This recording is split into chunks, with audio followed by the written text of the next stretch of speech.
السلام علیکم ورحمۃ اللہ وبرکاتہ۔ 3 رکعت وطر کا کیا طریقہ ہے؟ پوسٹ نمبر 75 ہے یہ۔ اس کی دلیل آتی ہے، پہلے تو 3 رکعت وطر کچھ لوگ مغرب کی مشابہت اختیار کرتے ہیں، جو نبی صلی اللہ علیہ وسلم کی حکم کی خلاف ورزی اور گناہ کا کام ہے۔ اس کی دلیل آتی ہے صحیح ابن حبان میں حدیث نمبر 2429 اور مستدرک حاکم میں حدیث نمبر 1138، جس میں رسول اللہ صلی اللہ علیہ وآلہ وسلم نے فرمایا 3 رکعت وطر نہ پڑھو، مغرب کی مشابہت نہ کرو۔ تو اب جو لوگ 3 رکعت وطر کا پڑھتے ہیں وہ کیا کرتے ہیں کہ وہ دوسری رکعت میں تہجد میں بیٹھ جاتے ہیں اور تیسری رکعت کے لیے کھڑے ہوتے ہیں، تیسری رکعت میں بھی تہجد میں بیٹھ جاتے ہیں، جبکہ یہ نہ طریقہ نبی صلی اللہ علیہ وآلہ وسلم سے ثابت ہے نہ کسی صحابہ سے، جبکہ یہ صریحاً نبی صلی اللہ علیہ وسلم کے حکم کی خلاف ورزی ہے، جو گناہ کا کام ہے۔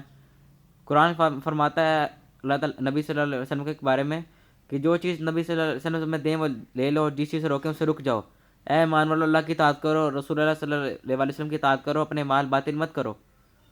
تو نبی صلی اللہ علیہ وسلم منع فرما رہے ہیں مغرب کی مشابہت سے، تو اس سے مغرب کی مشابہت اختیار ہوتی ہے۔ جو لوگ دوسری رکعت میں بھی تہجد میں بیٹھتے ہیں، تیسری رکعت میں بھی بیٹھتے ہیں اور پھر سلام پھیر دیتے ہیں، تو ان کا تو وطر قبول ہی نہیں ہوتا، وہ صریحاً خلاف ورزی ہے نبی صلی اللہ علیہ وسلم کے حکم کی۔ پھر صحیح طریقہ کیا ہے؟ وہ بھی صحیح بخاری میں ملتا ہے۔ صحیح بخاری حدیث نمبر 993، جس میں رسول اللہ صلی اللہ علیہ وآلہ وسلم نے فرمایا رات کی نماز دو رکعتیں ہیں، جب تم ختم کرنا چاہے تو 1 رکعت وطر پڑھ لے، جو ساری نماز کو طاق بنا دے گی۔ پھر ایک اور حدیث آتی ہے صحیح بخاری میں حدیث نمبر 991، اس میں عبداللہ بن عمر رضی اللہ عنہ کے بارے میں آتا ہے کہ عبداللہ بن عمر رضی اللہ عنہما وطر کی جب 3 رکعتیں پڑھتے تو 2 رکعت پڑھ کے سلام پھیرتے، یہاں تک کہ ضرورت سے بات بھی کرتے، پھر تیسری رکعت الگ سے پڑھتے۔ تو 3 رکعت وطر پڑھنے کا جو طریقہ ہے کہ آپ 2 رکعت آرام، جو سیدھا سادہ طریقہ ہے کہ فرض 2 سنتے پڑھتے ہیں، اس طرح وہی طریقہ ہے کہ آپ 2 رکعتیں پڑھیں گے جس طرح ہم نماز پڑھتے ہیں، اور پھر سلام پھیر دیں گے تہجد میں بیٹھ کے،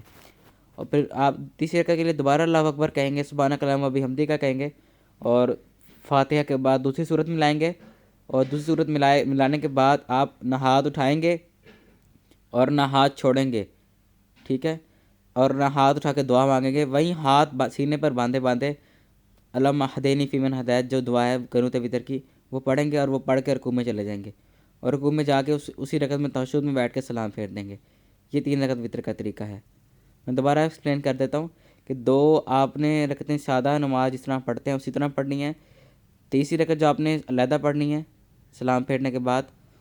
اس میں آپ نے دوبارہ سے اللہ اکبر کہنا ہے، ثنا پڑھنی ہے،